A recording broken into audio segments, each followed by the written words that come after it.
O nome Saulo significa o grande. O nome Paulo significa o pequeno. Ao fazer esse filme, aprendi a mudar uma pequena e minúscula letra para que possamos nos tornar grandes aos olhos de Deus. Mas isso exige que sejamos pequenos. Se quisermos ser grandes. Esse é o caminho dos santos. Esse é o caminho do sagrado. E é assim que Saulo se tornou São Paulo.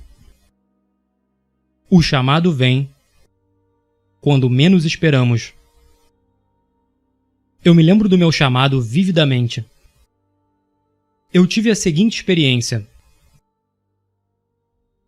Aos 19 anos eu estava num cinema na minha cidade em Mount Vernon, Washington.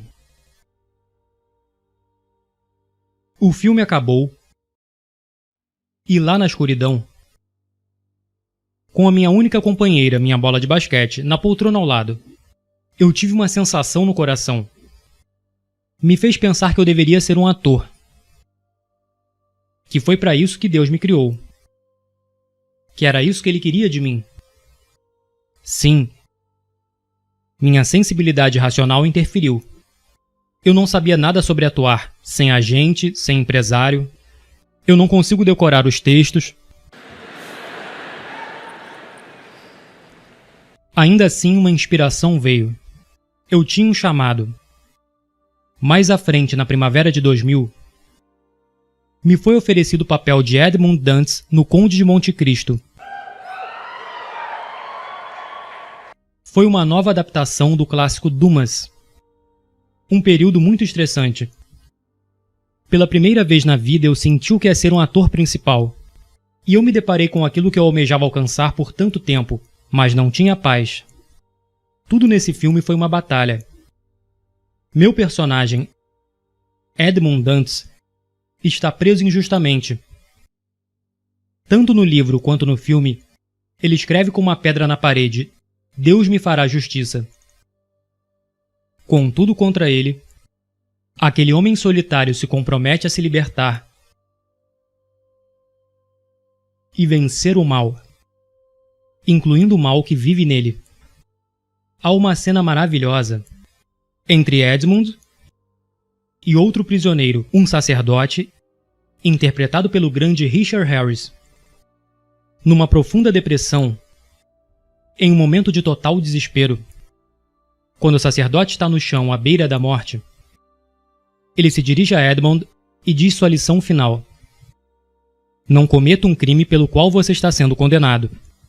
Lembre-se do que Deus diz: a vingança é minha. Eu olhei para baixo e disse: Mas eu não acredito em Deus. E ele diz para mim: Isso não importa, Edmund. Ele acredita em você. Ele acredita. Deus ama cada um de nós pessoalmente. E Ele está lá para nós. Mesmo em nossos momentos de maior desespero. Depois de gravar Monte Cristo, inexplicavelmente eu recebo uma ligação de Mel Gibson. Meu agente não ligou, meu empresário não ligou. E eu não conhecia Mel Gibson. E eu não estava tentando conseguir esse papel, porque ninguém sabia que ele tinha um projeto em andamento. Mel Gibson. Ele quer que eu faça o papel de Jesus Cristo. Ele quer o cara com as iniciais de JC, que a propósito tinha 33 anos, para interpretar Jesus Cristo. Isso é uma coincidência? Eu não acho que seja. A sua vida é uma coincidência? Ou seria uma oportunidade? Talvez alguns de vocês estejam deprimidos agora, ou confusos, incertos sobre o futuro, feridos.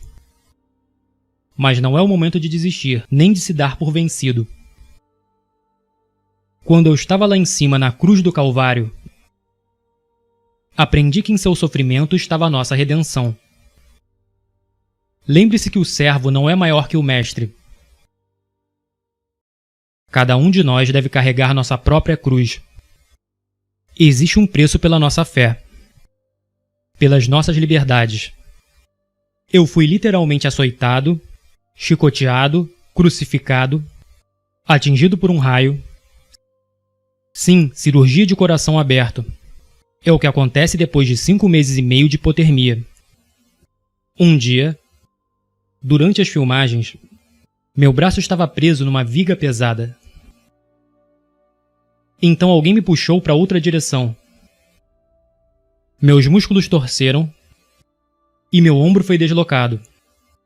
Eu caí no chão, fui de cabeça na areia. E essa cena permaneceu no filme. Mais adiante no filme, o próprio Jesus experimenta o deslocamento de seu ombro. Bem, agora eu sei como isso é sentido. Todos os dias eu tive que levantar essa madeira. Foi como uma penitência. Meu ombro estava rasgando, ficando em carne viva. E hora após hora, ficava cada vez mais pesado. Mas se isso tivesse sido filmado no estúdio, você nunca teria visto essa performance.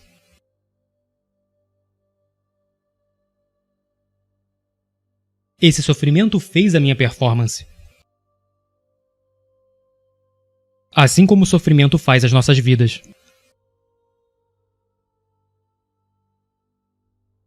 Alguns de nós nesse momento, e vocês os conhecem, se agarram a um falso cristianismo. De palavras bonitas, eu chamo isso de Jesus feliz e a glória. Pessoal, houve muita dor e sofrimento antes da ressurreição. E a sua caminhada não será diferente.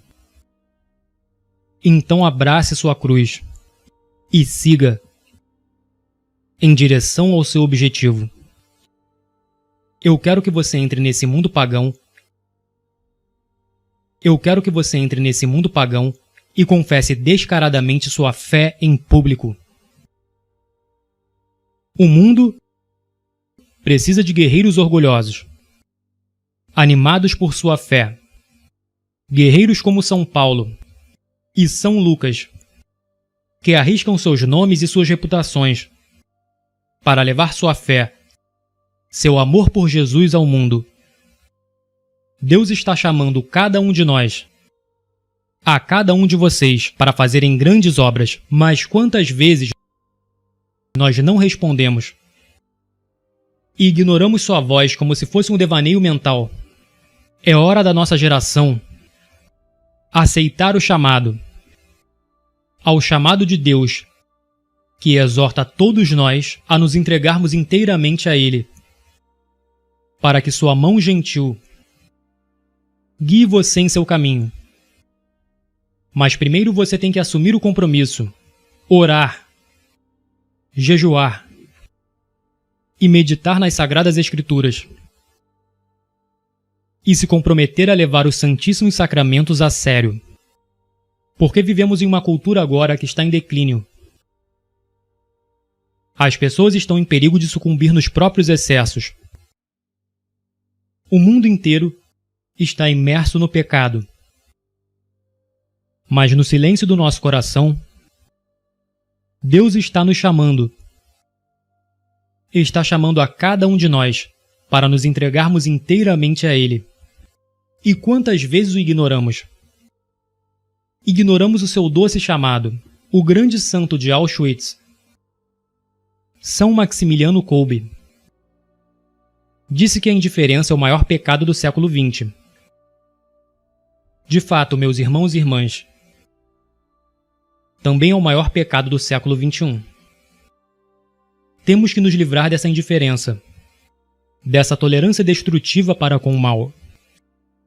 Somente nossa fé e a sabedoria de Cristo podem nos salvar.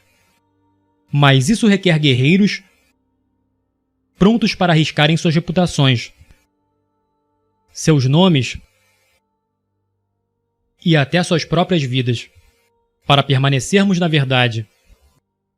Coloque-se à parte dessa geração corrompida. Seja santo Você não foi feito para se encaixar. Você nasceu para se destacar. Agora em nosso país, estamos felizes em seguir com a correnteza. Nós temos um culto à liberdade agora, em que todas as opções são iguais, não importa quais sejam as consequências. Você realmente acha que isso é liberdade?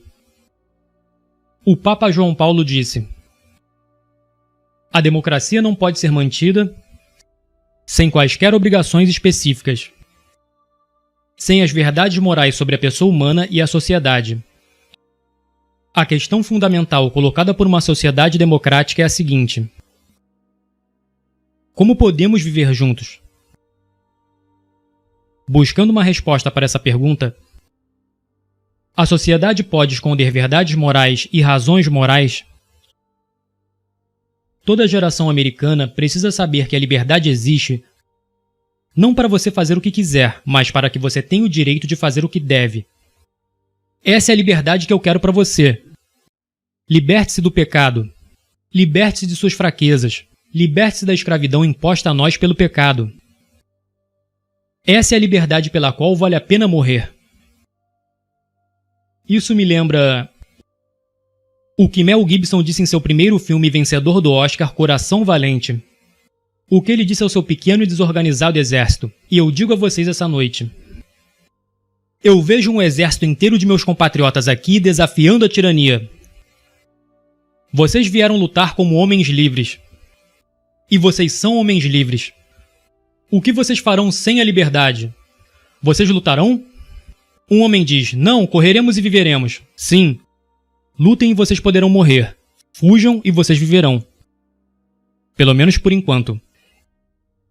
E quando estiverem morrendo em suas camas muitos anos depois, vocês almejarão negociar todos os dias, de hoje até aquele dia, pela chance, apenas uma chance, de voltar aqui e dizer a nossos inimigos que podem tirar nossas vidas, mas jamais tirarão a nossa liberdade. Todo homem morre. Nem todo homem realmente vive. Você, todos nós devemos lutar por essa liberdade autêntica e viver, meus amigos. Por Deus devemos viver, e com o Espírito Santo como seu escudo, e Cristo como sua espada. Junte-se a São Miguel e todos os seus anjos. Envie Lúcifer e seus capangas ao inferno de onde eles pertencem.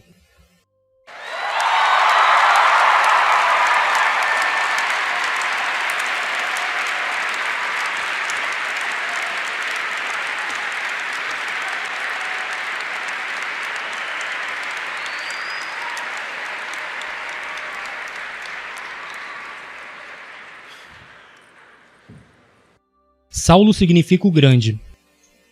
O que Paulo significa? O pequeno. Então, se quisermos ser grandes aos olhos de Deus, o que precisamos ser? Pequenos? Quero dizer, o que precisamos ser? Desculpe. Pequeno. Que Deus ame e proteja todos vocês e os guie por todos os dias de suas vidas. Eu não posso te ver agora, mas mal posso esperar para te ver no céu. Amo vocês, que Deus abençoe. Lute firme.